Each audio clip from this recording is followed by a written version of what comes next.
Nah, sekarang apa yang menjadi siapa penemu ARDL ini? Ya, ARDL ini ya, dikembangkan pertama kali oleh Pisaran dan Singh tahun 99. Nah, dia mengatakan model RDL ini sebagai ketika kita memiliki sampel yang tidak terlalu banyak, small sample size. Nah, misal teman-teman hanya memiliki 80 sampel, nah ini boleh menggunakannya, atau 80 tahun, ini bisa. Lalu ini juga mixture of stationarity. Nah, boleh yang integration di level atau integration of order 1. Nah, boleh. Ya. Jadi tidak harus sama, semuanya harus different, tidak harus sama, semuanya harus di level. Tetapi ini boleh mixture atau campuran, mix. Ya. Lalu, Pisaran dan Singh mengemukakan juga bahwa model RDL itu jika terdapat variabel yang berbeda, different variables, itu bisa menjadi different lag. Nah, ini yang membedakan model kita dengan sebelumnya, teman-teman. Jadi, lag-nya nanti antar variabel nanti bisa berbeda-beda. Lalu apa saja langkah-langkahnya? Kita memiliki variabel, lalu kita mengestimasi model ARDL. Nah, setelah kita mengestimasi model RDL, langkah selanjutnya kita perlu menguji lag-nya, teman-teman. Uji lag di sini. Kenapa kita harus menguji lag? Karena lag yang digunakan pada seluruh variabel itu nanti akan menghasilkan nilai yang berbeda-beda. Nah, setelah menguji lag, nanti kita akan mendapatkan nilai short run dan nilai long run estimate. Nah, setelah itu kita akan menguji kointegrasi menggunakan bound test. Nah, nanti akan kita jelaskan juga. Nah, setelah itu di dalam ARDL karena memiliki level stasioner yang berbeda-beda serta memiliki lag yang berbeda-beda, maka diharapkan model ARDL itu harus stabil.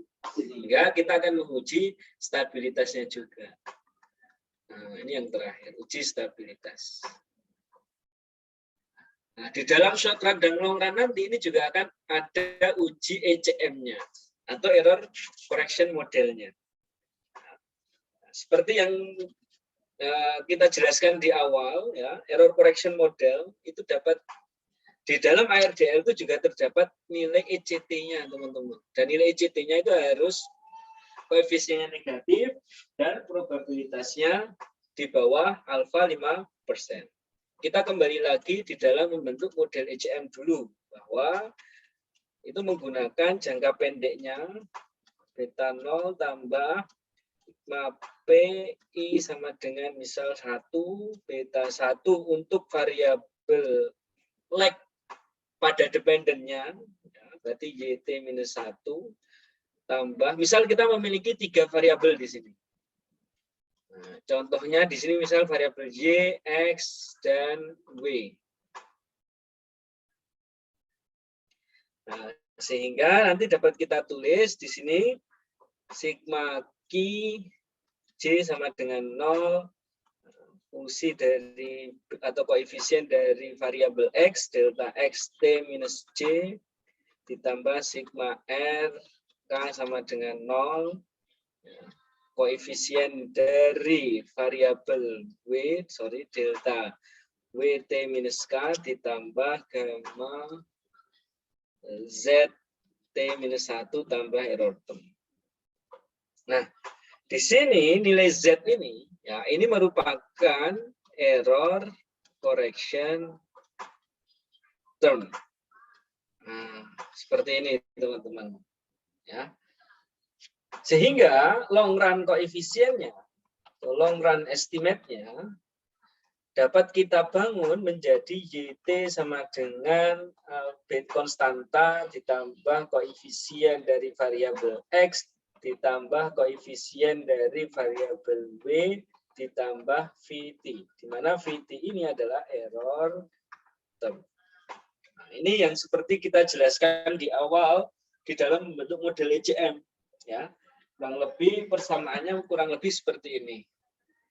Nah, di dalam ARDL ini akan digunakan juga, teman-teman, nilai error correction term ini, di mana nilai error correction term ini koefisiennya harus negatif dan probabilitasnya harus di bawah alfa 5%.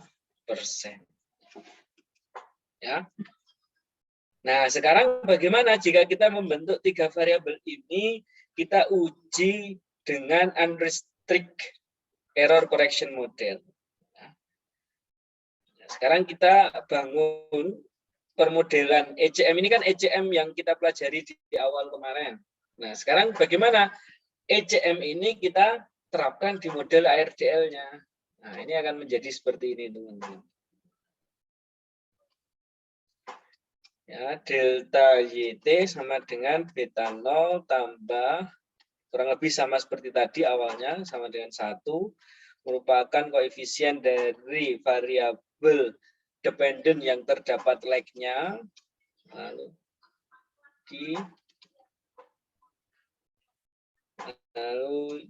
J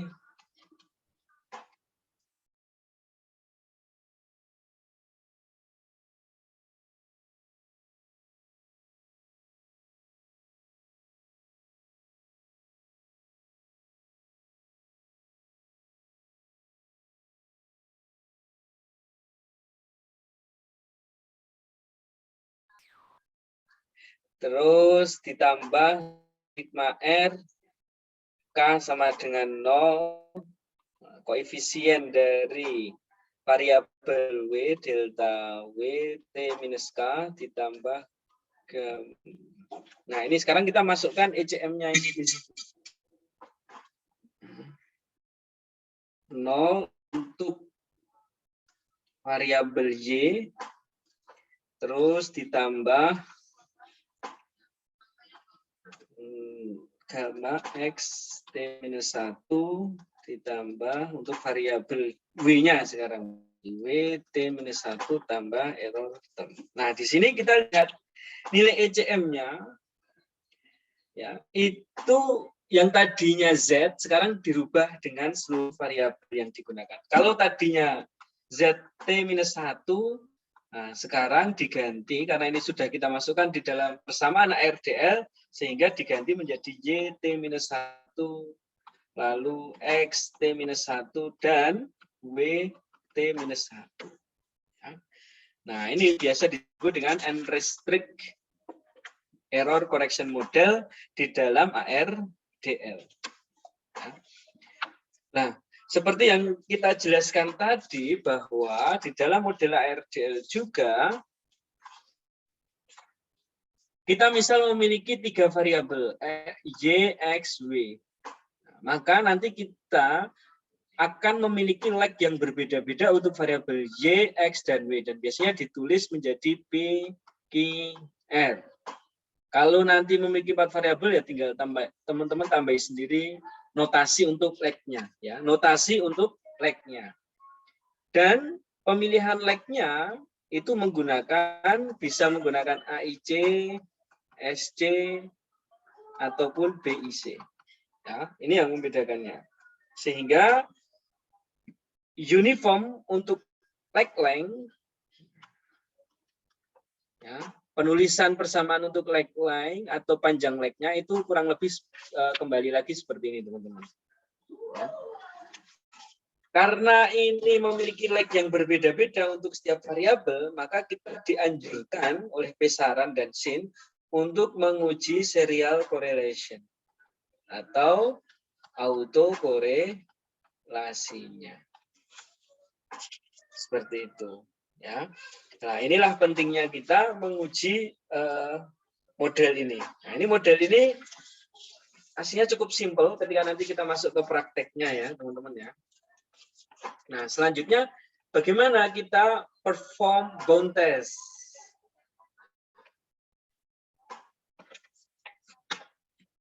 Nah, misal kita menggunakan persamaan yang di atas ini. Kita masih menggunakan persamaan yang di atas.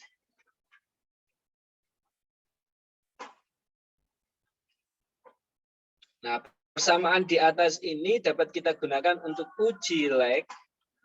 Dan yang kedua adalah uji kointegrasi.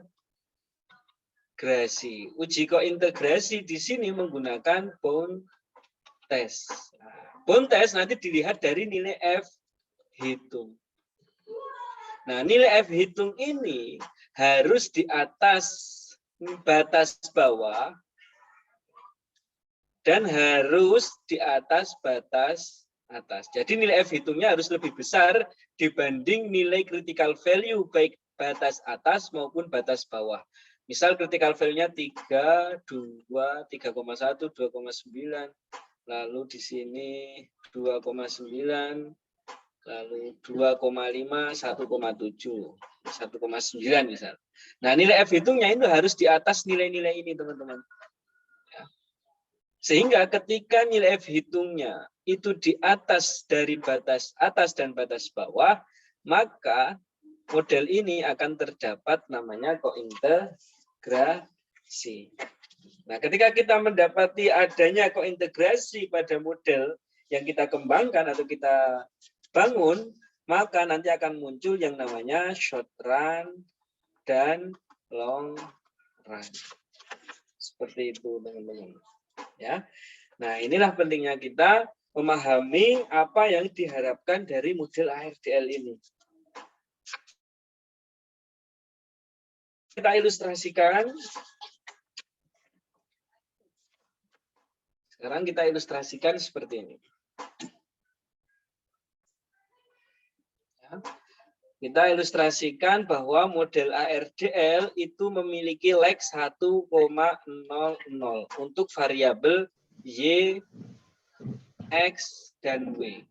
Berarti variabel Y memiliki 1 lag, variabel X memiliki 0 lag, dan variabel W memiliki 0 juga. Ya. Dengan persamaan ARDL menjadi 1, 0, 0, 0.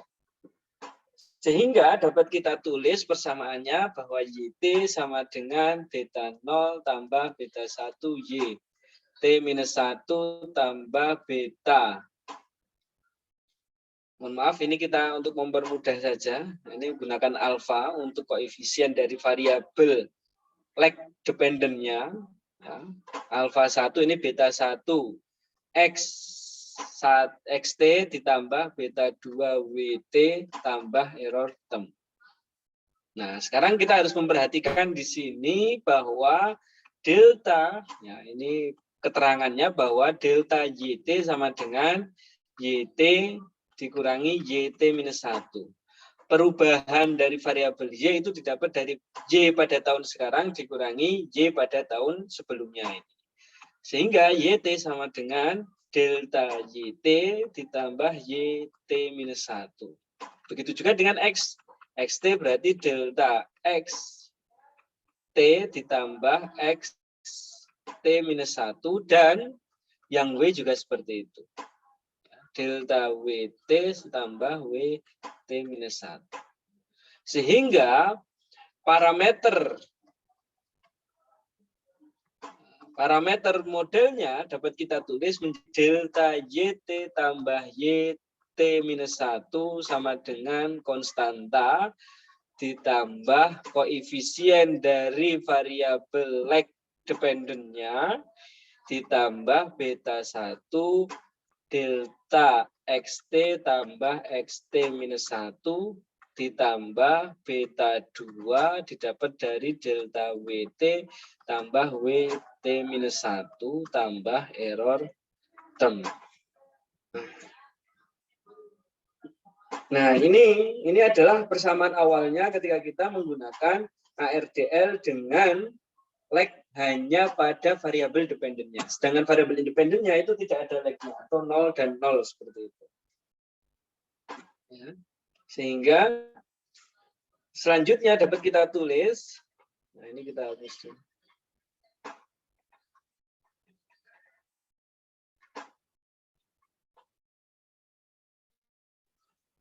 Oke, sehingga dapat kita tulis di sini delta YT sama dengan beta 0 atau nilai konstanta dikurangi nilai YT minus 1 tambah alfa 1 YT minus 1 tambah beta 1 delta XT tambah beta 1 XT minus 1 tambah beta 2 delta WT tambah beta 2 WT minus 1 tambah error term. Ini untuk mendapatkan nilai long run dan short run-nya, teman-teman. Sehingga delta YT sama dengan C dikurangi 1 minus koefisien dari variabel lag dependent-nya, yaitu YT minus 1 ditambah beta 1, XT minus 1 tambah beta 2, WT minus 1 ditambah beta 1. Nah, ini sekarang kita masukkan nilai short run-nya. Nah, delta X T tambah beta 2 delta WT tambah error term. Nah, setelah kita mendapatkan long run dan short run-nya, nah, maka kita dapat menulisnya menjadi delta YT sama dengan beta 0 atau konstanta dikurangi 1 kurangi alfa dari koefisien lag variabel dependent-nya yang didapatkan dari YT-1 atau fungsi dari YT-1 dikurangi beta 1 dari koefisien variabel X dibagi 1 kurangi alfa 1 atau koefisien dari variabel lag-nya, dependent yang ada lag-nya. XT-1 dikurangi beta 2 1 minus alfa 1 WT minus 1 ya, ditambah beta 1 delta XT. Nah, ini sekarang kita membentuk error correction-nya dengan persamaan dari ARDL-nya tambah error term. Nah, seperti ini teman-teman ya. Sehingga bagaimana nilai ECM equation-nya di sini? Nah, ini ECM equation-nya ini menunjukkan, ini saya hapus dulu.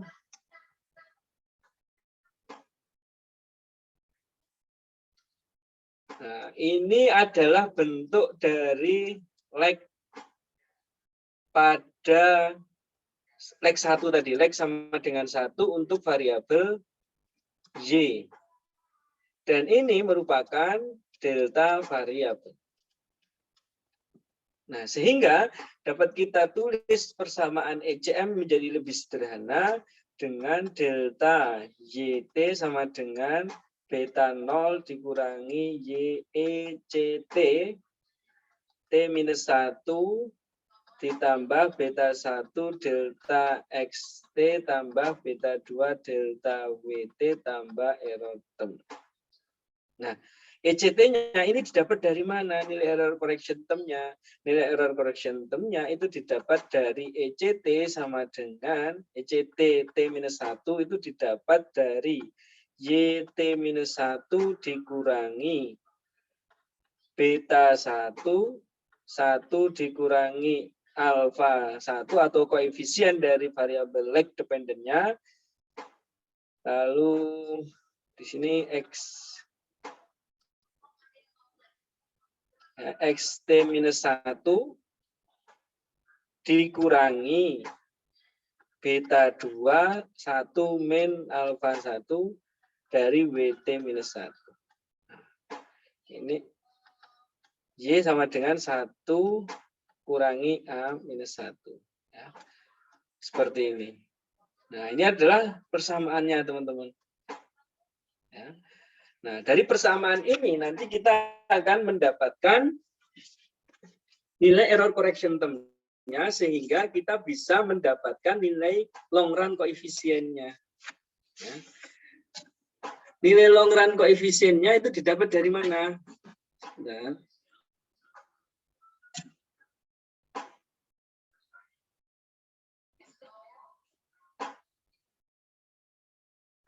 long run koefisien itu didapat dari mana? Nih, kita akan jelaskan di sini. Ini saya hapus dulu.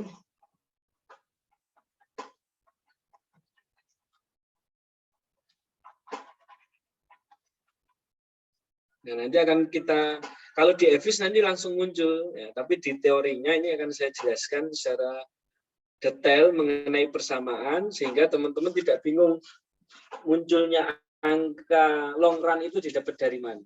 Ya. Sehingga long run, koefisien itu akan muncul ketika alfa 1 atau koefisien dari variabel lag dependent-nya itu didapat dari beta 1 dibagi 1 minus alfa 1, sedangkan alfa 2 itu didapat dari beta 1, 1 dikurangi alfa 1, dan untuk nilai konstantanya itu didapat dari nilai konstanta 1 dikurangi alfa 1. Nah, ini untuk mendapatkan nilai long run koefisien. Seperti itu. Sehingga kita sudah mendapati nilainya nanti. Itu ketika persamaannya ARDL-nya dengan lag 1000. Kalau ARDL-nya 111, nanti lebih panjang lagi. Apalagi jika lag-nya lebih dari 1, nanti persamaannya akan menjadi lebih panjang lagi. Seperti itu. Ya. Dan yang terakhir, di dalam ARDL ini, itu dihadapkan bahwa harus ada uji stabilitasnya. Ya. Nah, uji stabilitasnya itu biasanya akan menggunakan nilai kusum dan kusum of square. Seperti itu. Nah, ini adalah teori dari ARDL-nya. Ini saya buat singkat ya, hasilnya cukup panjang, tapi step-stepnya ada di sini. Akan kita coba dengan langsung dengan prakteknya ya, teman-teman ya.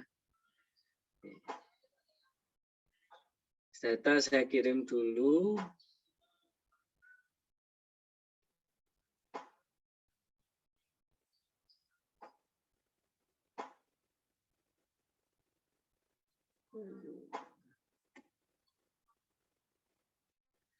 Data sudah saya kirim ya lewat chat Zoom. Masih sending. Nah, silahkan teman-teman download. Itu kurang lebih ada di VAR untuk negara Kanada. Dan itu ternyata bisa kita gunakan untuk ARDL juga. Ya. Ini kita di EVIUS.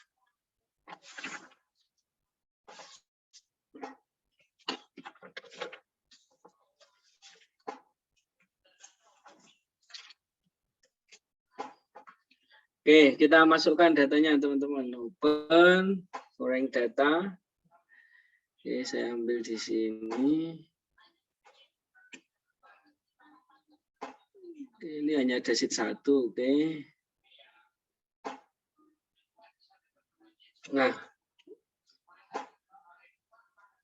Nah, sekarang kita bisa uji stasionaritasnya. Uji stasionaritas itu boleh menggunakan ADF, Philips Peron ataupun KPSS. Ya, kita coba Philips Peron. Nah, ini kurang lebih sama nanti hasilnya seperti yang sudah kita lakukan di VAR kemarin. Ya. Sehingga model RDL tadi bisa mixture. Kalau nanti teman-teman mengerjakan tugasnya, ada variabel yang tidak stasioner di level, ternyata stasioner di first different, ya, ini tidak, ini seperti ini, misal variabel Y, X1, ini tidak, lalu ini seperti ini, X2 misal ini stasioner tapi tidak di first different. Teman-teman jangan bingung, Pak, bagaimana ini? Ini teman-teman bisa menerapkan model ARDL. Dari stasionaritasnya ini sudah diarahkan untuk ARDL. Tapi apakah ARDL-nya diterima apa tidak? Nah, kita perlu uji-uji yang lain lagi. Ya. Contohnya, sekarang kita coba dengan variabel GDP gap sebagai dependent, inflasi, sama real effective exchange rate. Kita open edge equation. Nah, di dalam metode ARDL ini kita rubah dulu teman-teman. Ya, menjadi ARDL ini, auto regressive distribute like model. Nah, seperti ini. Metodenya kita rubah. Nah, ini yang saya jelaskan tadi, bahwa di dalam metode ARDL nanti akan memiliki leg yang berbeda-beda antara variabel dependennya dan regresornya atau variabel independen. Nah, ini boleh teman-teman masukkan angka berapa saja, tetapi ini akan ada uji leg length. Uji panjang leg-nya, teman-teman.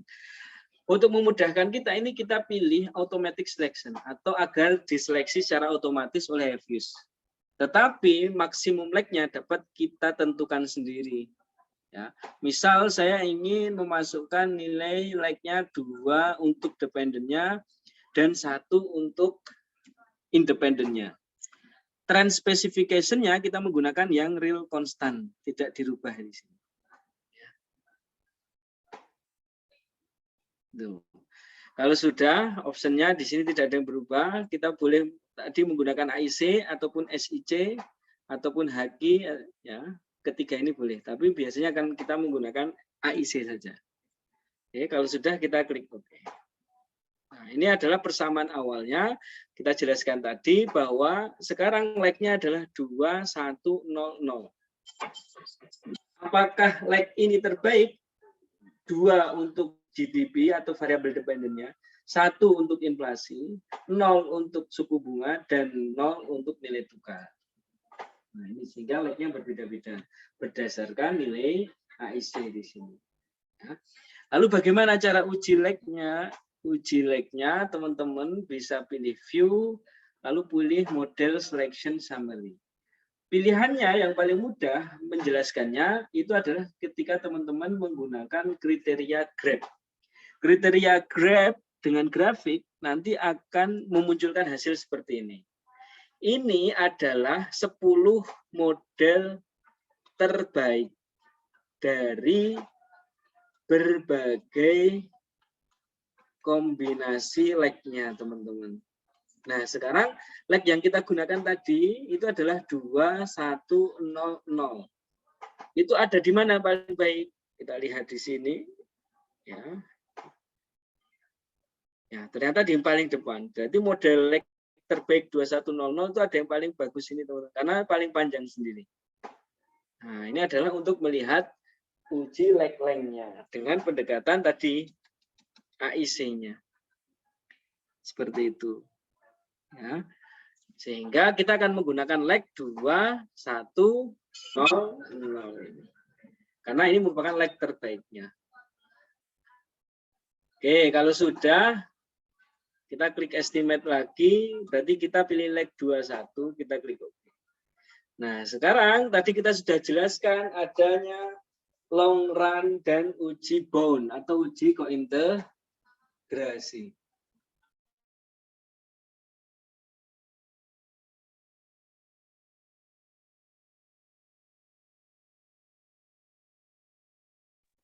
Ini saya sambil rapat ya, teman-teman, sebentar.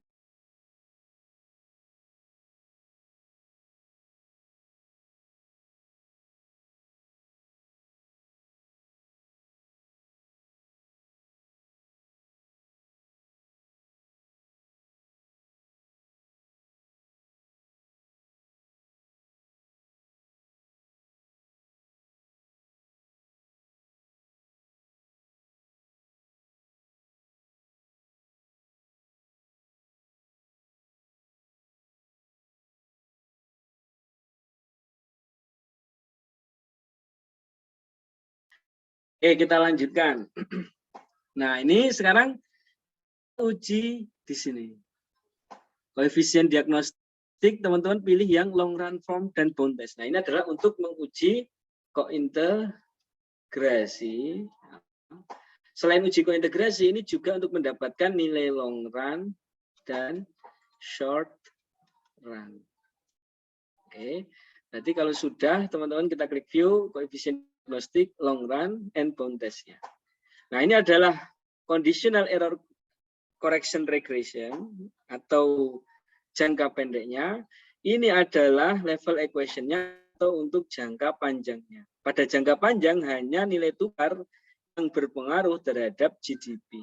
Sedangkan pada jangka pendek variabel GDP itu sendiri pada leg 1 variabel nilai tukar pada leg 1 dan inflasi.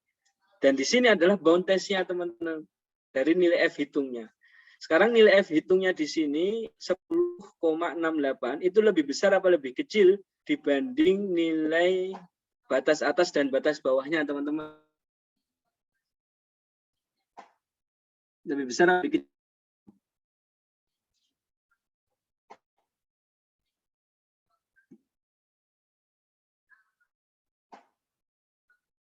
Halo, nilainya itu lebih kecil.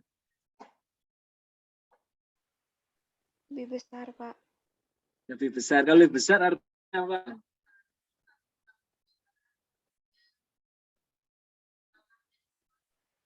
Ada kointegrasi. Adanya kointegrasi. Sehingga ini diterima kointegrasinya dengan pendekatan bound test. Nah, kalau sudah ini terima, langkah selanjutnya kita harus tahu nilai ECM-nya. Nah, tadi ECM-nya sudah kita di persamaan cara mendapatkan nilai ECM tadi ya. Maka langkahnya teman-teman bisa klik view. Bisa hapus dulu. View koefisien diagnostik. Nah, ini. Nah, nilai ECM-nya itu ada di sini, nilai ECT-nya. Syarat diterimanya ECT apa? Koefisiennya negatif. Dan probabilitasnya harus di bawah 0,05. Sehingga ini dapat kita terima. Ini kurang lebih diterima. Nah, sama tadi ya, 10,68. Nah, ini adalah bukti bahwa persamaan yang kita tulis panjang tadi itu mendapatkan hasil seperti ini. Nilai ECM-nya ini, nilai long run-nya tadi, nilai short run-nya yang tadi. Ya, seperti itu. Nah, tadi karena ini memiliki leg yang berbeda-beda juga, maka teman-teman diharuskan untuk uji asumsi klasik, teman-teman. Ya, untuk uji asumsi klasik, ya, kita bisa menggunakan view, residual diagnostik, kita pilih normality test. Ya, probabilitasnya di sini di atas 0,05. Artinya apa ini, teman-teman? Berarti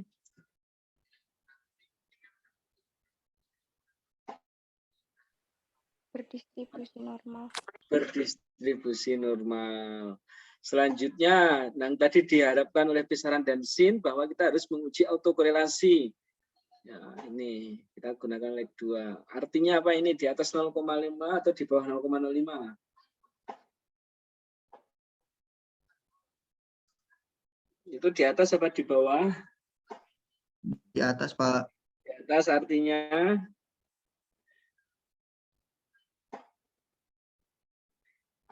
apa? Tidak terdapat masalah autokorelasi. Tidak terdapat masalah autokorelasi. Selanjutnya residual diagnostik, lalu pilih heteroskedasticity test.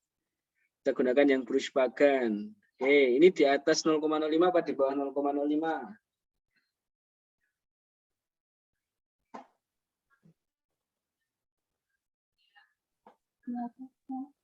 Di atas, Pak. Di atas artinya apa?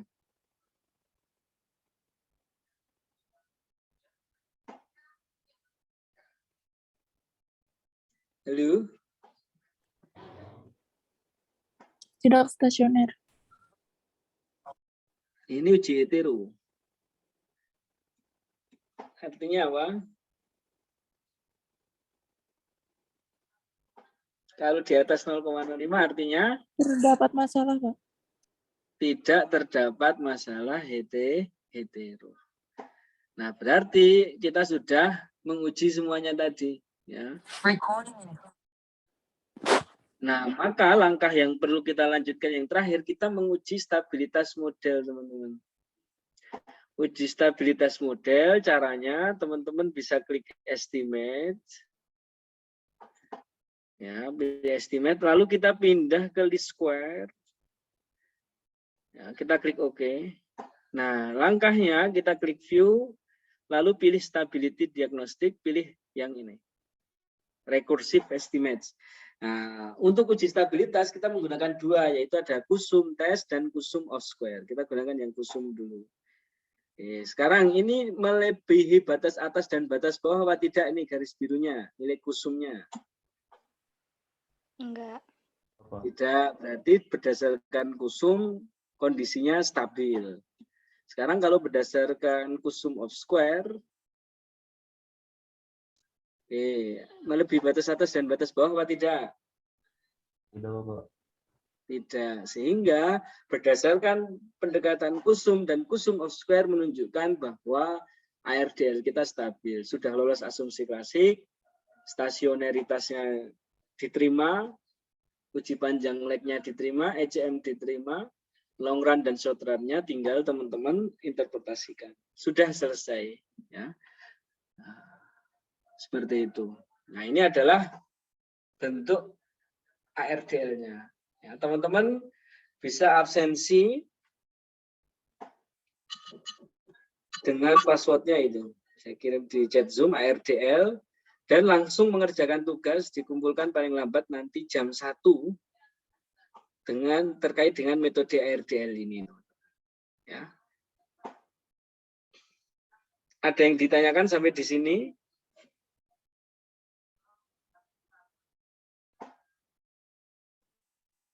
Tidak ada ya, kalau tidak ada silakan absensi. Absensi dibuka sampai jam 11.30 dan waktu kita masih panjang. Tujuannya agar teman-teman langsung mengerjakan tugas. Dikumpulkan paling lambat nanti jam 1. Boleh. Kalau tidak ada pertanyaan kita tutup. Jangan lupa minggu depan kita sudah UK3. UK3-nya yaitu mengumpulkan tugas mini skripsi. Tugas mini skripsi dikumpulkan berarti di hari Jumat minggu depan. Metode yang teman-teman gunakan boleh ECM, boleh VAR, boleh VCM, boleh ARDL ini. Sesuai dengan data yang teman-teman miliki. Barang siapa yang ketahuan melakukan plagiarisme ini mungkin mengambil mini skripsi kakak kelas, lalu ada yang sama dengan salah satu dari teman-teman yang lain, nah itu langsung akan mengulang kembali mata kuliah ekonometrika di semester yang akan datang. Seperti itu. Jadi sudah saya ingatkan dari setelah UK2 bahwa UK3 kita bentuknya mini skripsi, maka sudah seharusnya teman-teman mulai menyicilnya. Bisa dipahami ya teman-teman ya. Oke, kalau bisa kita tutup materi kita dengan bersama-sama baca hamdalah. Alhamdulillahirrahmanirrahim. Alhamdulillahirrahmanirrahim. Khairan, aku lakum. Assalamualaikum.